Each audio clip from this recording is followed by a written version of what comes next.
Hi everyone, welcome back to my channel Sahi lifestyle. Shri शिवाय नमस्तुभ्यम। दोस्तों, उम्मीद करती हूँ आप सभी अच्छे होंगे, मस्त होंगे, स्वस्थ होंगे। तो आज का ब्लॉग बहुत ज़्यादा इंटरेस्टिंग होने वाला है और सबसे महत्वपूर्ण बात ये है इस ब्लॉग में कि आप ही सभी के पूछे गए सवालों के जवाब मैं आज इसमें देने वाली हूँ। जिस सवाल को बार बार आप लोगों ने मुझसे पूछा हुआ है, सिमसा माता से जुड़े कुछ सवाल जो बहुत बार रिपीट बहुत सारे लोगों ने पूछा है, एक ही दो सवालों को बार बार पूछा हुआ है, तो आज हम उसी के बारे में बात करने वाले हैं। तो चलिए वीडियो की मैं शुरुआत करती हूँ। आप चैनल पर नए हैं तो चैनल को सब्सक्राइब जरूर कर लीजिएगा और वीडियो को लाइक भी कीजिएगा और साथ ही साथ लोगों तक शेयर भी कीजिएगा।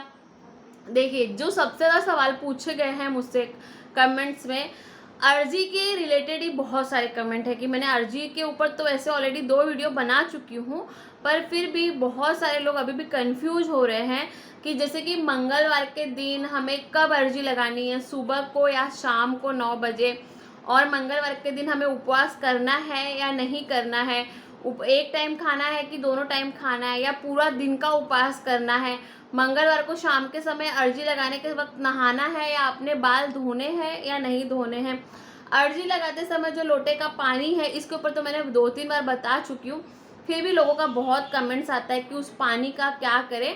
तो चलिए वीडियो में पूरा बने रहिएगा, क्योंकि स्किप कर देंगे तो देखिए सभी आपके जो सवाल है ना मिस हो जाएंगे और आप लोग को फिर से समझ में नहीं आएगा दोस्तों। तो इसलिए वीडियो को स्किप मत कीजिएगा, वीडियो पूरा देखिएगा। तो चलिए स्टार्ट करते हैं। तो सबसे पहला सवाल जो अक्सर बहुत सारे लोगों ने कमेंट्स मुझे किया हुआ है कि दी, क्या मंगलवार को हमें उपवास करना चाहिए या नहीं अगर हम घर से अर्जी लगा रहे हैं। तो देखिए, जब मैंने गुरुजी से बात की थी तो उन्होंने मुझसे बिल्कुल भी नहीं कहा था कि आपको उपवास करना है या कुछ चीज़, ऐसा कुछ भी नहीं बोला था उन्होंने। मंगलवार के दिन उपवास हमें नहीं करना है, तो मैं भी आप लोग को बताऊँ, मंगलवार को आपको उपवास नहीं करना है। और दूसरी बात, क्या मंगलवार के दिन हमको शाम के समय पे अर्जी लगानी होती है या सुबह के 9 बजे से पहले अर्जी लगानी होती है। तो नहीं, आपको शाम के समय, मतलब कि रात के समय आपको अर्जी लगानी है। जब हम रात को सोते हैं तभी आपको अर्जी लगानी है।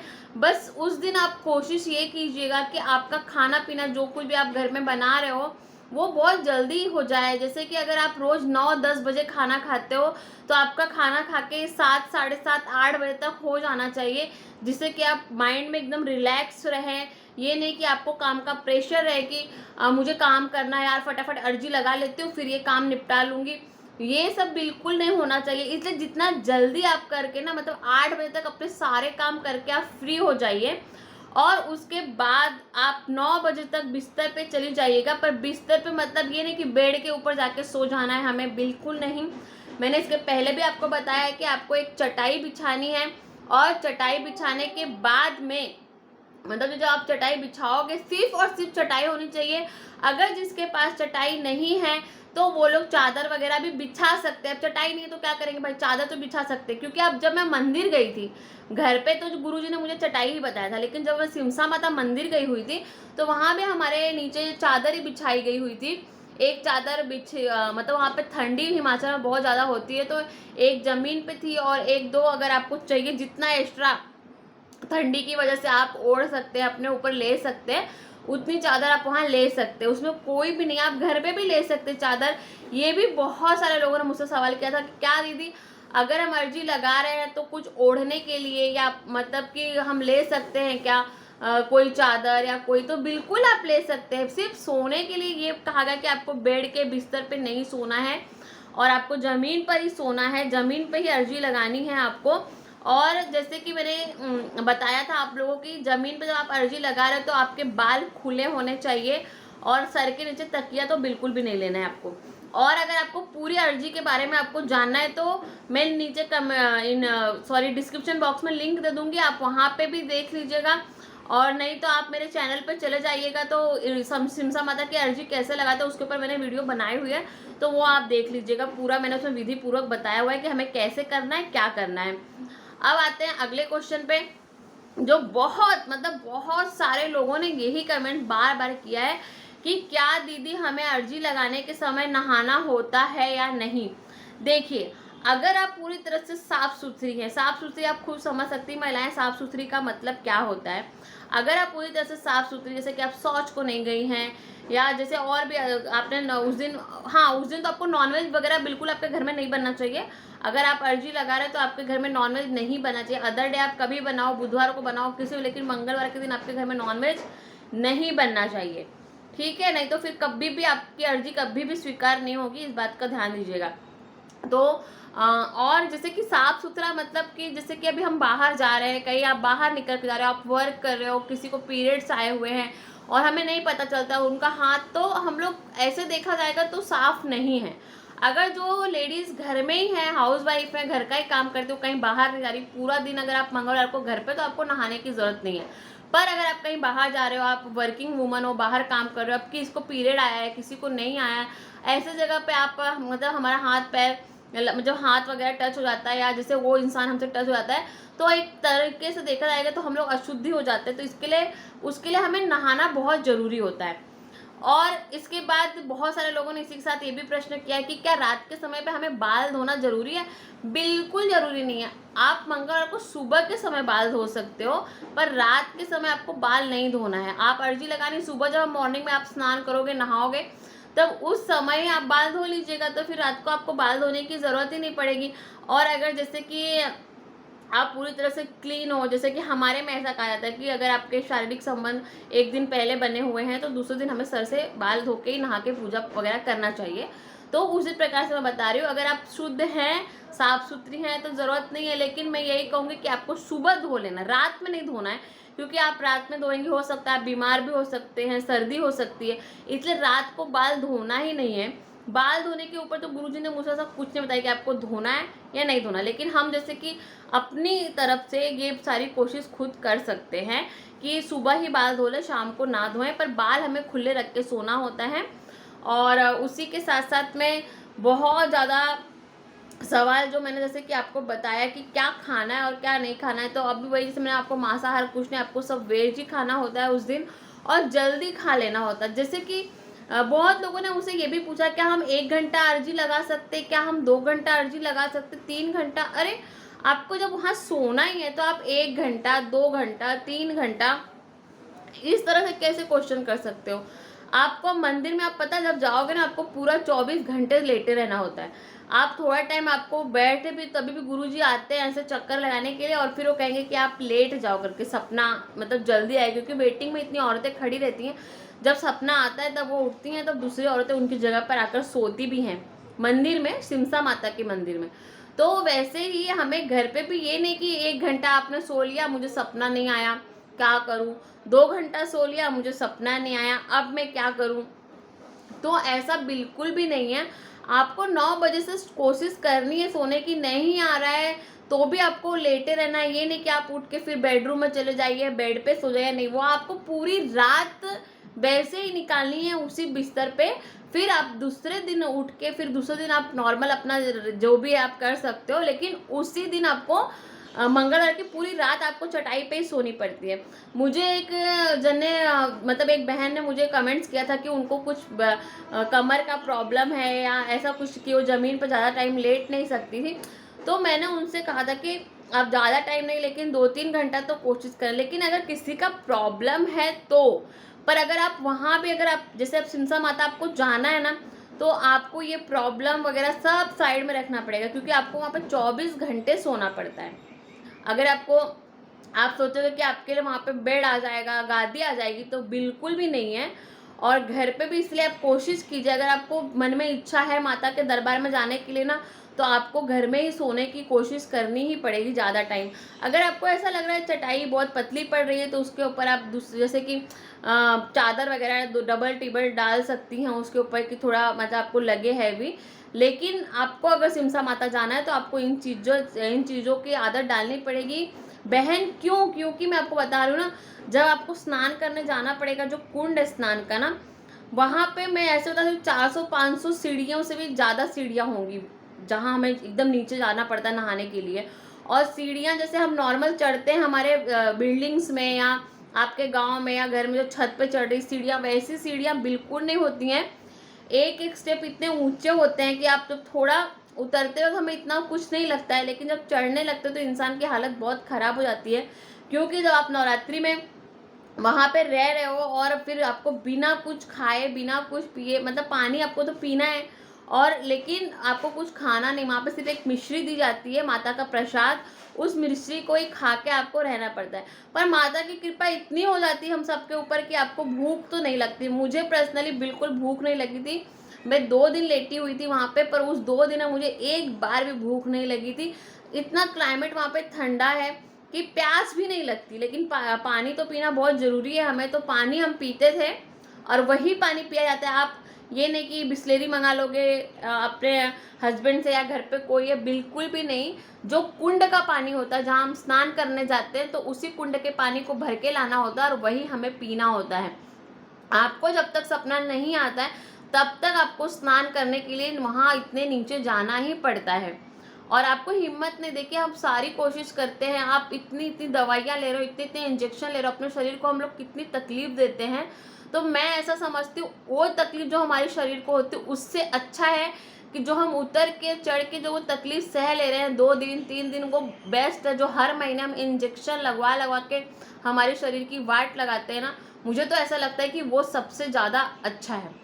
अब बाकी आपकी मर्जी, लेकिन अगर आपको चाहिए, आप चाहते हैं दिल से, मैं ये दुआ करूँगी कि आपको जल्दी से जल्दी खुशखबरी मिल जाए और आप सभी मेरे लिए दुआ कीजिएगा कि मुझे भी जल्दी से जल्दी खुशखबरी मिल जाए।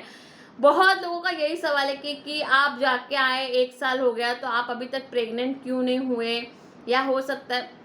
तो मैंने बोला आप सबको मैं बता दूं कि मैंने इसके पहले भी वीडियो में बताया हुआ है, ज़रूरी नहीं है वहाँ पे कि अगर आप जा ही रहे हो तो आप तुरंत 1 साल में प्रेग्नेंट हो जाओगे। वहाँ पे मुझे ऐसी भी लेडीज़ मिली जो वहाँ से आने के बाद 3 साल बाद 4 साल के बाद प्रेग्नेंट हुई हैं, और मैं तो अभी 1 साल ही हुआ है मुझे गए, तो मैं कैसे उम्मीद इतने जल्दी छोड़ सकती हूँ। मुझे माता पे विश्वास है, आज नहीं तो कल वो मुझे देंगी। जब लोग 8-8 9-9 साल, हमने 10 साल तो मैंने पूरा ऐसे निकाल दिया मेरी ज़िंदगी का, ये सोच के कि अब पता नहीं मैं माँ बन पाऊँगी या नहीं बन पाऊँगी, मुझे बच्चा होगा भी या नहीं होगा। पर आज जब मुझे माता ने फल दिया है, मुझे आशीर्वाद दिया है, तो मुझे यकीन है जब उसने दिया है तो वो देगी भी और मैं उनसे लेके रहूँगी। आप भी अपने मन में इसी जिद को रखिए और उनसे इसी तरह से लड़िए, झगड़िए, मांगिए और माता आपको जरूर देंगी। आप घर से अर्जी लगा रही ना, जिद कीजिए। जैसे हम अपनी माँ से, अपने पिता से जिद करते हैं, वैसे उस माँ से आप जिद कीजिए। क्यों नहीं देंगी माँ, आपको जरूर सपना देंगी। और जब सपना देंगी तो आपके जो फल देंगी, आपके पेट में फल आना ही आना है। और सबसे जो बहुत महत्वपूर्ण बात कि जो फल आता है, जैसे मैंने एक जन थी, उन्होंने मुझसे पूछा था, तो मैंने उन्हें अपना फल नहीं बताया कि दूसरा बताया था। तो अब मैंने उस दिन जो मुझे फल आया था मैंने वो बताया, तो उन्होंने कहा आपने तो मुझसे कहा था कि आपको एप्पल आया हुआ है, तो आपने अभी ये आम कैसे बताया। तो देखिए क्या होता है ना, जब हम वहाँ से जाके आते हैं ना, तो हमें नहीं बताना होता है कि हमें आया क्या हुआ, किसी से भी नहीं बताना होता है। पर हमारी मजबूरी ऐसी होती है कि आप घर के मेंबर से नहीं बताओगे तो सब लोग वही लेके आएंगे। मैं भी जब आई थी तो मैंने भी सोचा था कि मैं किसी को नहीं बताऊँ, अब नहीं बताया था तो ऐसी गलती मेरे साथ हो भी गई। जैसे मैंने आपको मेरे फर्स्ट वीडियो में बताया कि क्या गलती हुई थी। तो अगर हम बताएंगे तो घर वाले तो लेके चले ही आएंगे। फिर मैंने सास को बताया, सास से ने बताया, फिर जेठानी को पता चला, फिर ननद को पता चला। ऐसी ऐसी बातें तो फैल ही जाती हैं। तो ऐसा होता है कि बताना नहीं होता, इसको छुपाना होता है। तो मैंने बहुत दिन तक छुपाया, लेकिन आप लोगों से मैंने शेयर इसलिए किया क्योंकि अगर किसी को आम आता है तो आम तो सबसे बहुत डेंजर चीज़ होती है। इसमें आपको बाहर का खाना भी खाने के लिए 10 बार सोचना पड़ता है, क्योंकि बाहर कहीं भी, जैसे यूपी साइड, दिल्ली साइड में मैं बता रही हूँ, हर चीज़ में अमचूर पाउडर होता ही होता है। खाने में, चाट के मसाले में देखिए अमचूर पाउडर या आम होता ही होता है। खट्टी कोई भी चीज़ है उसमें आम का सेवन होता ही होता है। जैसे आप चाट आइटम में तो होता है, चाट मसाले में भी होता है। आप कभी देखो पाव भाजी का मसाला आप यूज़ करो तो उसमें भी होता है। तो ऐसी बहुत सारी चीज़ें जिसमें वो चीज़ होती हैं, तो उस चीज़ का हमें बहुत परहेज करना बहुत ज़रूरी है। और जैसे कि आप कोई नमकीन वगैरह खा रहे हो तो उसमें भी मसाले जो यूज़ होते हैं, जो कुछ नमकीन खट्टी मीठी लगती है, तो खट्टी मीठी कैसे लगती है, उसमें वो अमचूर ही डाला जाता है तभी वो खट्टी मीठी लगती है। तो मैंने कहा कि ये आपसे इसलिए मैंने शेयर किया कि अगर आप लोग को पता चल जाएगा कि किस ऐसे परहेज किया जाता है, इससे परहेज बहुत ज़रूरी है। एक गलती अगर आपसे हुई, जैसे कि एक बहन ने बताया था कि उनको मनुका आया हुआ था और उनके पति ने गलती से मनुका खा लिया था और उनका वो प्रेग्नेंट भी हुई थी और उनका मिसकैरेज भी हो गया। तो ये हमारी जो छोटी छोटी गलतियां है ना, यही पता नहीं चलती, जाने अनजाने या जानबूझ के तो कोई नहीं करता है, लेकिन कोई कोई ऐसे भी होते हैं कि मतलब उनकी वाइफ पूरा प्रयत्न करती, कोशिश करती, पर हस्बैंड कहीं बाहर चले गए, समझो ऑफिस के सिलसिले में बाहर चले गए और वहाँ कुछ भी नहीं है और खा लिया गलती से, तो उनका क्या। तो ऐसी बहुत सारी चीज़ों का ध्यान देना बहुत ज़रूरी होता है। तो मेरे ख्याल से ये जो बहुत सारे जो यही कमेंट्स थे बहुत ज़्यादा आ रहे थे, और सबसे ज़्यादा और एक सवाल ये आ रहा था कि हम कौन से मंगलवार को करें और कौन से मंगलवार को नहीं करना चाहिए, या सिर्फ नवरात्रि में ही करना चाहिए। देखिए नवरात्रि में ना अगर आप घर से अर्जी लगा रहे हैं ना, तो आपको पूरे 9 दिन आप अर्जी लगा सकते हो माता की सेवा करके।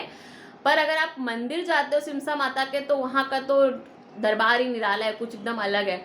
और उसके बाद में आप घर से लगा तो किसी भी मंगलवार से, कोई भी मंगलवार, जरूरी नहीं है कि आपने सोचा कि आज नहीं कब कर लेंगे, तो किसी भी मंगलवार से आप उठा सकते हो। और बहुत अच्छे से मुझे भी याद है कि अभी 2-4 दिन पहले मुझे एक दीदी ने कमेंट किया था, उन्होंने मुझसे कहा था कि दीदी मतलब मैं अर्जी लगा रही थी, 1-2 मंगलवार लगाया, फिर तीसरे मंगलवार को मुझे बहुत ज़रूरी किसी काम से बाहर जाना पड़ा, तो इससे कुछ प्रॉब्लम होगा। नहीं होगा डियर, ऐसा कोई बात नहीं है। हमें तो मंगलवार को लगानी है, पर आपने कोई ऐसा नहीं कि मैं इतने 11 मंगलवार करूंगी, 12 मंगलवार करूंगी, ऐसा कुछ नहीं ना। हमें तो जब तक हमें सपना नहीं आता तब तक हमें लगाना ही है अर्जी। और आप ऐसे कभी अड़चन आ सकती है, आप पीरियड आ जाएगा तो क्या करेंगे, हम तो नहीं लगाते ना। अगर आपको बहुत ज़रूरी है, आपको कहीं जाना पड़ रहा है तो कोई बात नहीं। पर अगर आप समझे कहीं गए भी है ना बाहर, जैसे आपके मायके वगैरह या कहीं, अगर वहाँ पॉसिबल हुआ ना, तो आप वहाँ भी लगा सकते हैं अर्जी। बहुत बहुत इसमें बहुत डिफिकल्ट नहीं अर्जी लगाना, बस माता का ध्यान करते रहना। और हमेशा ना उन्हीं के बारे में अगर आप सोचती रहोगी, जब आप अर्जी लगाना स्टार्ट कर दोगी और दिन रात उनसे प्रार्थना करना स्टार्ट कर दोगी ना कि माता सिमसा, जब आप अकेली रहो बस उनका स्मरण करो, उन्हें याद करो, तो भी आपको देखिए अब अगले मंगलवार को ना आपको सपना जरूर आ जाएगा। ऐसा होता है, ऐसा बहुत सारे हैं लोग जिनको घर से अर्जी लगा के कोरोना में वो मंदिर नहीं आ सकते थे, जिनको भी उस मंदिर के बारे में पता चला हुआ था वो मंदिर नहीं आ सकती थी, तो कोरोना में उन्होंने घर पे अर्जी लगाई थी और उन्हें संतान सुख की प्राप्ति हुई है। तभी मैं आप लोगों से बता रही हूँ, मैंने अपना पर्सनल एक्सपीरियंस देखा है और मैंने वहाँ की वीडियो भी डाली हुई जब मैं गई हुई थी। 1 साल की मेरी वीडियो होगी, सबसे फर्स्ट वीडियो है मेरी सिमसा माता की, कितनी औरतें वहाँ सोई हुई थी, बस मुझे थोड़ा सा शूट करने को मिला था, पर सारी की सारी चीज़ें मैंने उसमें उसी वक्त दिखाई हुई थी। बस मैंने उस वक्त ये जानकारी नहीं दी हुई थी कि ऐसी कुछ बातें जो आज मैं आप लोगों से शेयर कर रही हूँ, क्योंकि मैंने जैसे इसके पहले की वीडियो में बताया कि मुझे ऐसे लगा कि अगर मेरी बातों से आप सभी का कुछ अच्छा हो सकता है, ऐसी बहुत सारी औरतें जो माँ बन सकती हैं, तो मैं चाहूँगी कि बहुत सारी औरतें माँ बने। इस दर्द को मैं खुद भोग रही हूँ, खुद समझ भी सकती हूँ, इसलिए मैंने आप लोगों से सब शेयर किया। आई होप आपके सभी सवालों का जवाब आपको मिल चुका होगा, और अगर फिर भी आपको कुछ पूछना है तो आप मुझे कमेंट्स कर सकते हो। मिलते हैं नेक्स्ट वीडियो में। हर हर महादेव, ओम नमः शिवाय, बाय बाय एवरीवन। और हाँ, चैनल को लाइक, सब्सक्राइब, शेयर जरूर कीजिएगा।